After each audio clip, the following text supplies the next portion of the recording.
Om Swastiastu. Inggih, teman-teman sareng sami ring video puniki, sitiang koma ngayun diraintan Pratiwi, aksara saking kelas dasar 2, jadi maksayang materi aksar Bali. Ini punika.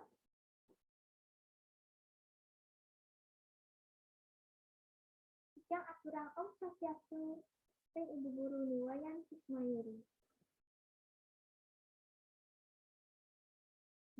Daftar isi. Saneka pertama, aksara Bali mawit pengertian. Kedua, aksara Bali mawit soroh. Ketiga, aksara Swalalita mawit pengertian. Keempat, aksara Swalalita mawit soroh. Aksara Bali. Aksara merupakan huruf dasar yang mempresentasikan satu suku kata. Aksara Bali memiliki sekitar 45 aksara dasar, tetapi tidak semuanya digunakan dengan setara. Dalam perkembangannya, terdapat aksara yang tidak lagi dibedakan secara fonetis dan hanya digunakan untuk ejaan etimologis dalam konteks tertentu. Sehingga huruf-huruf dalam aksara Bali dikelompokkan ke dalam beberapa jenis berdasarkan fungsi dan penggunaannya. Aksara Bali juga dikenal sebagai Hanacaraka, adalah salah satu aksara tradisional Indonesia yang berkembang di Pulau Bali. Aksara ini terutama digunakan untuk menulis bahasa Bali, Sanskerta, Kawi, tetapi dalam perkembangannya juga digunakan untuk menulis beberapa bahasa daerah lainnya seperti bahasa Sasak dan Melayu dengan tambahan dan modifikasi. Baik, saya pertegas kembali, aksara Bali merupakan turunan dari aksara Brahmin, India melalui perantara aksara Kawi, dan berkerabat dekat dengan aksara Jawa. Aksara Bali aktif digunakan dalam sastra maupun tulisan sehari-hari masyarakat Bali sejak pertengahan abad ke-15 hingga kini dan masih diajarkan di Bali sebagai bagian dari muatan lokal meski penerapannya dalam kehidupan bahasa sehari-hari telah berkurang. Aksara Bali merupakan sistem tulisan abugida yang terdiri dari 18 sampai 33 aksara dasar, tergantung dari penggunaan bahasa yang bersangkutan, seperti aksara Brahmin yang tadi saya jelaskan. Lainnya, setiap konsonan mempresentasikan satu suku kata dengan vokal inferen A yang dapat diubah dengan pemberian diakritik tertentu.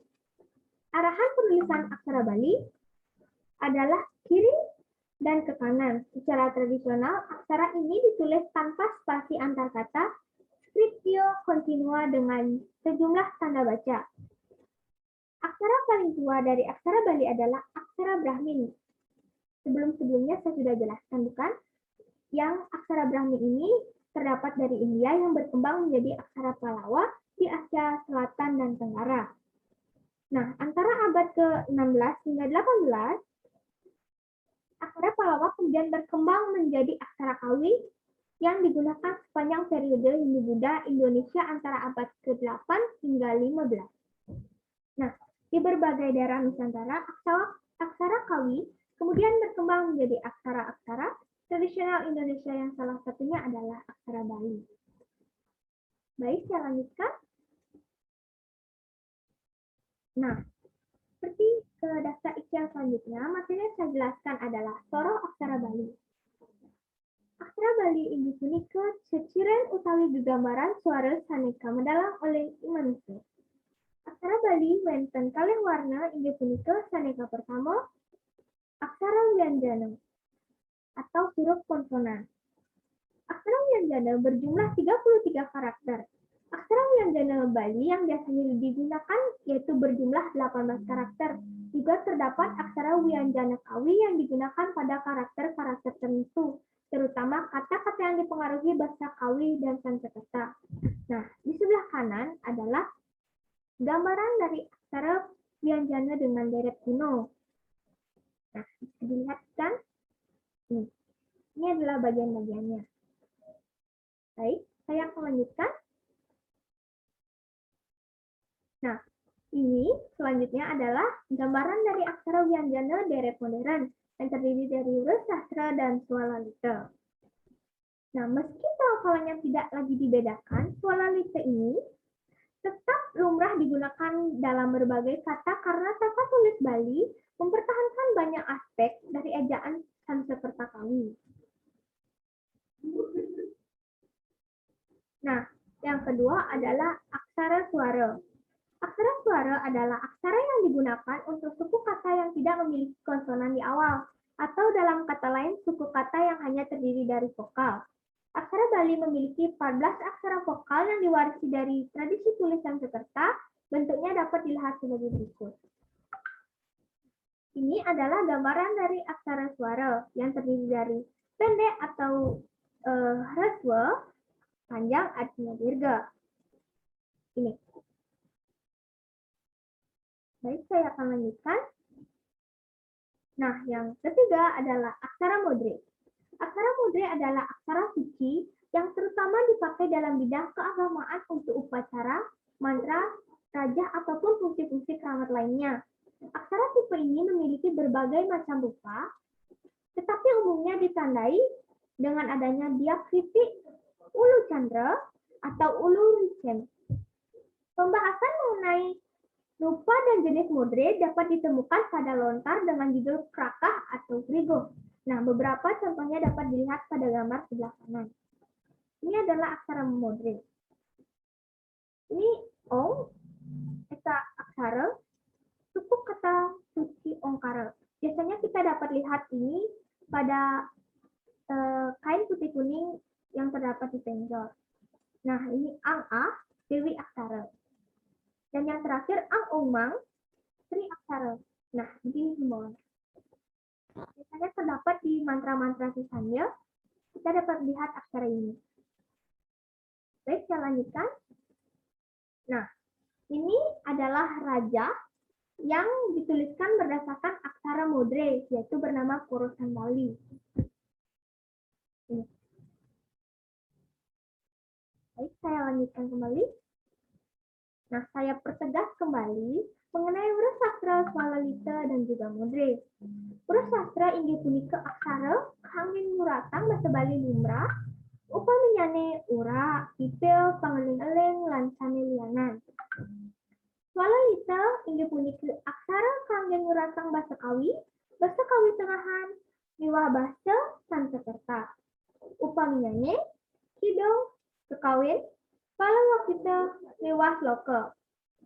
Sane katiga modre. Ini punika aksara sane kanggen nyuratang kadiatmikan upaminyane japa mantra. Aksara swalalita. Di sini saya akan pertegas lebih dalam mengenai aksara swalalita. Aksara swalalita dapat kita lihat di sebelah kiri gambar ini, seperti contohnya Naramat, Damadu, Talate, Gagora, Sasapa, dan lain sebagainya.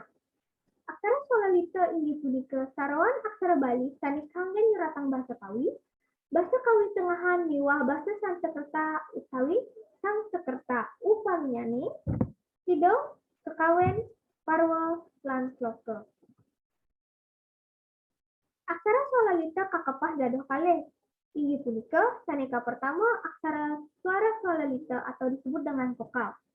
Saneka pertama aksara suara hreswa yang telah saya sebutkan sebelumnya, yaitu hembusan nafas pendek. Yang kedua dirga, yaitu hembusan nafas panjang. Bagian kedua dari swalalita adalah aksara wyanjana swalalita atau konsonan. Punika taler aksara wyanjana swalalita manut titik artikulasi kepada dados 5 inggih punika Antya, Salawia, Murdania, dan Tia miwah Ostia. Yani cengakeun ring wargan aksara nyane kepada dados 6 inggih punika altoprana atau disebut dengan hembusan nafas kecil, mahaprana hembusan nafas besar, anuswara suara sengau, ardhaswara semivokal, usma desif miwah wisarga bunyi H. Nah, ini sudah saya jelaskan sebelumnya pada gambaran yang telah saya tunjukkan di materi sebelumnya. Nih, aksara swalalita sekadi punika akeh sangen ring karya sastra minangkadi kekawen, parwa, kidung, tutur, wiraga, pusada, miwah, sanetiosan. Oke, ini materi saya yang sampaikan. Baik, Kadi asam punika tiang presiden presentasi renggalahe sana becek puniki. Pawen tuwenten iwang atur tiang, beberapa tiang melusung ge renes pengampura. Pinaka pamuput atur pinih untat minum tiang anto para besanti. Om Santi Santi Santi. Oh,